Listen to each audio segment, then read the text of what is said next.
A New Earth, Create a Better Life. Summary. Chapter 1, The Urgency of Transformation. Author says, when faced with a radical crisis, when the old way of being in the world, of interacting with each other, and with the realm of nature doesn't work anymore, author says, when survival is being threatened by numerous problems, either two things can happen with any human or species. Either individual human life form or a species will die or become extinct, or human will rise above the limitation of its condition through an evolutionary leap. In this chapter, the author says that it is believed that life forms on this planet first started and evolved in the sea.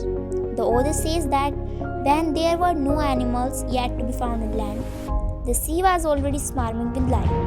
Author says that at some point, any sea creature must have tried to venture onto dry land. At first, that creature must have tried to crawl a few inches into the land. But at start, that creature must have exhausted due to gravitational pull of the planet, and with this starting difficulty, that creature would have again returned to the water or sea, where gravity is almost non-existent. That creature returned to that sea so that can live in there with much ease. But creature must have tried again and again to come onto the land, and finally they must have adapted to life on land. They grew feet instead of fins. They must have developed lungs instead of gills.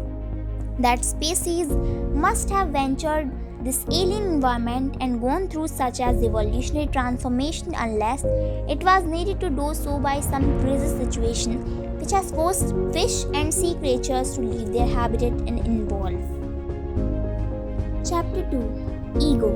In this chapter, author talks about words. Author says, no matter whether words are vocalized and made into sounds or remain unspoken as thoughts, either which ways it can cast an almost hypnotic spell upon you. Author says that we people can easily lose ourselves in them. We become hypnotized into it by completely believing that when we attach the word to something, we know what it is. But the fact is we have no idea what exactly it is. Author says we people simply just cover the mystery with label. Authors say everything, whether it's a bird or simply a stone or even a human being, is ultimately unknowable. Other author says that every mystery is covered with label. We have no idea what it is, but just because we cover it with words, we believe that we know what it is. Author says that everything is not only connected with each other, but also with the source of all life of which it came. Author says that even a stone, bud, flower, or a bird could show us back the way to God, to the source, to yourself. Author says that if we don't cover up our world with words and labels, a sense of miraculous returns to our lives which has been lost a long time ago. Lessons from the book. Be like a dove.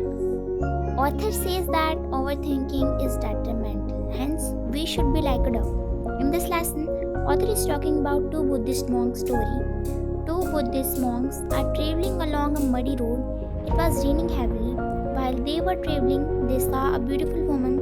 She was unable to cross an intersection because of heavy rain and bad weather.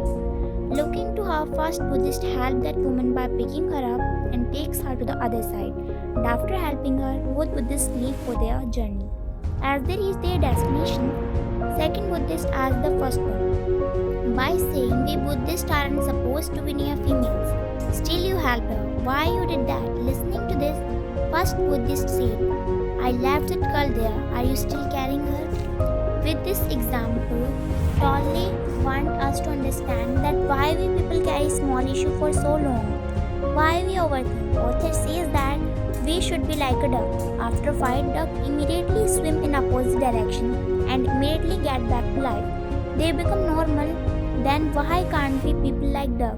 Why we keep small things in mind and heart we people must overcome and should get back to normal. Lesson number 2. Accept things the way they are, only then you can feel enlightenment, happy and joyful. Author says that you to accept every moment, do whatever you have to do in any given moment. Do things peacefully without making judgments and be open-minded. Live in the moment and work hard and smart for future. Bye bye, we'll meet you in the next video.